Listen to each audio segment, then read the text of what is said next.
আসসালামু আলাইকুম, কেমন আছেন? আশা করি সকলেই ভালো আছেন। সো ভিউয়ার্স, শুরুতেই স্বপ্ন ছোঁয়া গ্রিন এগ্রো থেকে আপনাদের সকলকে স্বাগতম। আবারও চলে আসলাম নতুন একটি ভিডিও নিয়ে। আর এই ভিডিওতে থাকছে বরবটি গাছের বীজ থেকে চারা গজানোর এক সপ্তাহের ভিতরে যে প্রথম পরিচর্যাটা, এই বিষয়ে আমি কিছু টিপস আপনাদেরকে প্রকাশ করতে যাচ্ছি। শুরু থেকে শেষ পর্যন্ত দেখার জন্য ভিডিওটি অনুরোধ রইল অবশ্যই। কারণ হচ্ছে গিয়ে বাংলাদেশ একটি কৃষি প্রধান দেশ। এদেশের বেশিরভাগ মানুষ কৃষির উপর নির্ভরশীল। আর আমরা যখন কৃষিকাজে ব্যস্ত থাকি, তখন যেহেতু কৃষিকাজ করে খাই, অবশ্যই আমাদের মাথায় রাখতে হবে ভাই, যেখানে আছি আমরা ওই জিনিসটা আপনার গুরুত্ব দিতে হবে। অবশ্যই গুরুত্ব দিয়ে কাজ করবেন, অবশ্যই আপনার বেনিফিট ভালো পাবেন। যেমন আমরা কৃষিকাজ করলে কৃষিকাজের এগেনস্টে আপনার সঠিক জায়গায় সঠিক পরিচর্যা যদি না করেন, আপনি এখান থেকে ভালো রেজাল্ট পাবেন না। সো আপনার অবশ্যই মাথায় রাখতে হবে যে আমি যেটা করি ওইটাই আমার একটা ব্যবসা প্রতিষ্ঠান। তো আপনার এই এগেনস্টে আপনার ভেবে নিতে হবে এটাই হচ্ছে আমার মূল সম্পদ, এটাই আমার খাদ্য যোগায়, তো এটাই আমার ভবিষ্যৎ। এই এগেনস্টে আপনার সঠিক পরিচর্যা করে যাইতে হবে। তো চলুন আর কথা না বাড়িয়ে চলে যাই আমার বড় ভাইয়ের কাছে। এই প্রথম স্টেপের যে টিপসগুলো আছে, এই টিপসগুলো কী কী? আসসালামু আলাইকুম ভাইয়া, কী অবস্থা, কেমন আছেন? আলহামদুলিল্লাহ ভালো আছি। আচ্ছা ভাইয়া, আমাদের এই যে বরবটি ক্ষেত আমরা করছি, এখানে বরবটির বীজ বপন করেছিলাম বিগত এক সপ্তাহ আগে। এবং এই এক সপ্তাহ আগে যেহেতু বীজগুলা বপন করছি, এই বপন করার পরে বীজগুলা থেকে এই যে দেখতে পাচ্ছেন আপনারা প্রিয় ভিউয়ার্স, যে চারা গজিয়েছে। এখন এই যে প্রথম সপ্তাহের শিডিউল, ঔষধ, পরিচর্যা, এটা কি করতে পারি আমরা? এটা কি করলে ভালো একটি ফসলে পরিণত হবে? যাই হোক, আমি চাষি ভাইদের উদ্দেশ্যে বলতেছি, আমি এর আগেও বরবটি ক্ষেত করেছি। আর আমরা এখন এই বরবটি ক্ষেতের উদ্দেশ্যেই এখানে যেহেতু কিছু আলোচনা করব। তো প্রথমে আমরা এই ক্ষেত করার মূল উদ্দেশ্য আগে আমরা জেনে নিব কোন সময় সঠিক ওষুধ দেওয়ার জন্য চেষ্টা করব। যেমন বরবটি ক্ষেতের প্রথম স্টেপে বরবটি ক্ষেতে রোগ লাগে কি কি রোগ, আর প্রথম স্টেপে কি দিব আমরা।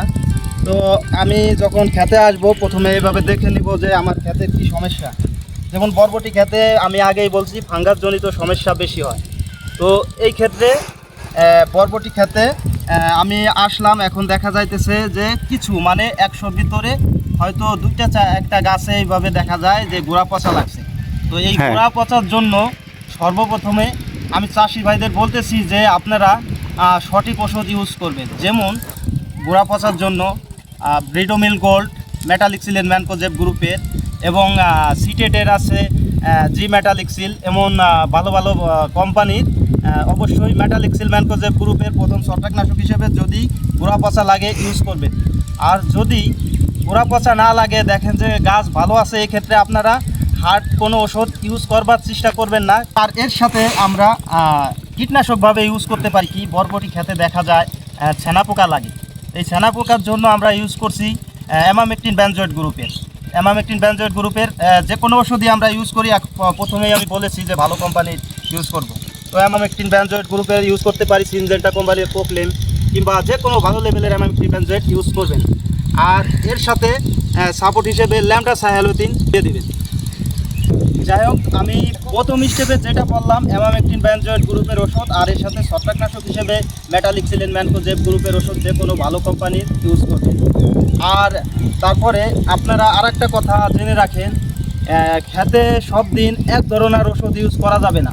পরিবেশ অনুযায়ী যখন যেটা লাগে সেটা ইউজ করবে। তো ভিউয়ার্স, আশা করি বুঝতে পেরেছেন আমার বড় ভাই এই বরবটি চাষের উদ্দেশ্যে যে প্রথম স্টেপটা বলেছেন, যে ডিরেকশনটা দিয়েছেন, অবশ্যই এটা একটি গুরুত্বপূর্ণ বিষয়।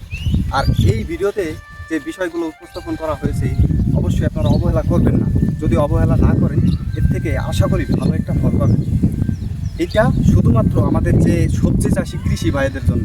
অনেকেই ভিডিওটি দেখে আপনার বিভিন্ন রকমের আলোচনা করতে পারেন যে আসলে আমি ফসল নেই আমাদের জমিতে, কিন্তু না ভাই, স্বপ্ন ছোঁয়া গ্রিন এগ্রো চ্যানেলের দিকে আপনারা অবশ্যই চোখ রাখুন। দেখতে পারবেন পরবর্তী 15 দিনের ভিতরে আমাদের এই বরবটি যে জমি, এই জমিটা ইনশাআল্লাহ সবুজে ঘিরে যাবে, এটাই আমি আশাবাদী ইনশাআল্লাহ। তো ভিউয়ার্স, ভিডিওতে যদি কোনো রকম ভুল ত্রুটি হয়ে থাকে অবশ্যই ক্ষমা দৃষ্টিতে দেখবেন। ভালো থাকুন, সুস্থ থাকুন, দেখা হবে নেক্সট ভিডিওতে। আল্লাহ হাফেজ।